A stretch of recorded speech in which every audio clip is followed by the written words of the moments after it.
Before we start, real quick, I forgot to put this in the episode itself. This is Dan Jones. He's doing the guest art for the episode this week. He's really cool. Okay, here we go.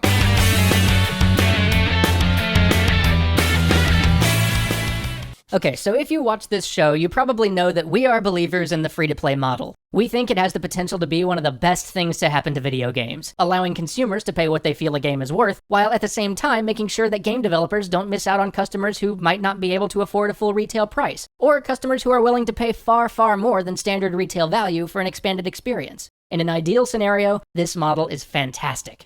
That said, I've had enough. The current free-to-play model is just broken and morally wrong. James has consulted on plenty of free-to-play games, and they are all racing headlong toward the same precipice. You see, many of the free-to-play games of today make 90% or more of their revenues off of less than 10% of their audience. They depend on what they call whales, the people who will spend thousands of dollars on their games. And this mentality is breaking the model for the consumer, it's making it unprofitable for the businesses trying to compete in it, and it's just morally repugnant anyway. It is something we should be ashamed of. So let's talk about why this is just bad business, as I think that may resonate most with some of those making these games. So here's the problem. You've gotten yourself into a free-to-play arms race. There's a limited number of whales out there, and everybody needs them to sustain their games, which means everyone is trying to outcompete each other for these whales. I hate that term. This has led to skyrocketing budgets for free-to-play titles, especially in the mobile and social world, and user acquisition costs that simply climb year after year as incentives and ad space simultaneously become more expensive and less effective.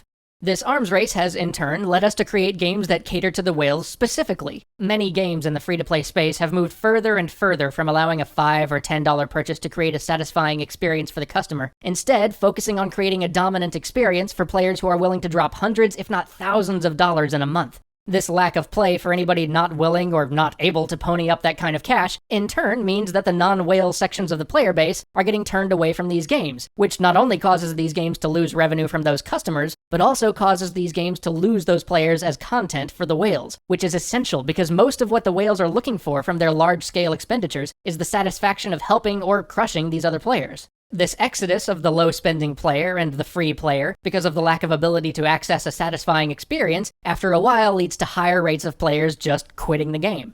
But since these players are essential to creating the experience the whale is looking for, it becomes necessary for the company making the game to acquire new players as fast as the old ones are churned out. This, in turn, leads to higher advertising costs, and a further increase in user acquisition costs as players cycle out, and companies have to reach further and further afield to find players to serve as content for the whales. The center will not hold. If the free-to-play market continues this way, it is going to collapse in on itself.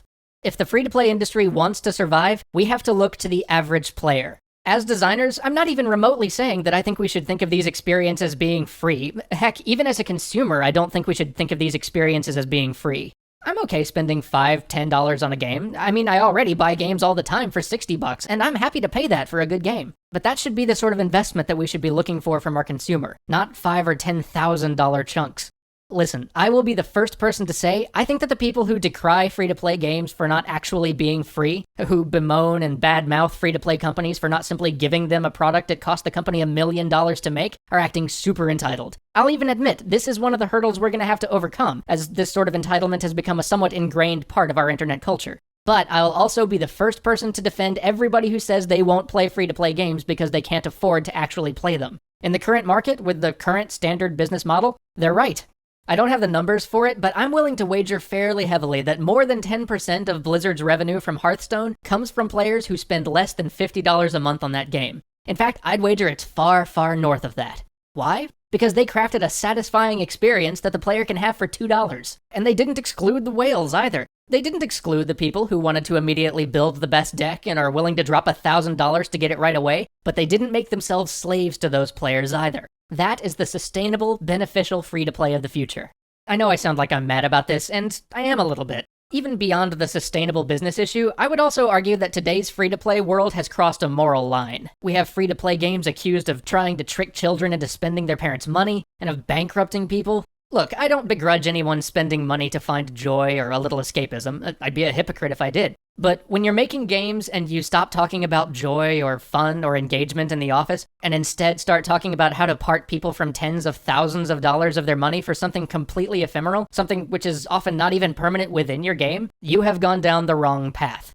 There are plenty of ways to play on the human psyche to part the insecure, the over-rich, or the lonely from their money, but that is not what games are about. And mark my words, when you are looking to get a person to part with $10,000 for something like bragging rights or virtual friends, there's no way you're doing it without intentionally exploiting the worst parts of the human psyche. And you know it, and you're doing it consciously when you're putting together your design. Is that why any of us decided we wanted to make these things? Look, there are many of us in this industry making a very good living without having to cross that line. A new monetization model doesn't mean we have to compromise that. We've said it over and over again, this model has incredible potential. Numerous studios are proving it right now. Blizzard, Riot, Valve, Wargaming, Sony, Spry Fox, Grinding Gear Games. This model can be consumer-friendly and incredibly successful without resorting to the predatory tactics. Just for your own sake, knock it off.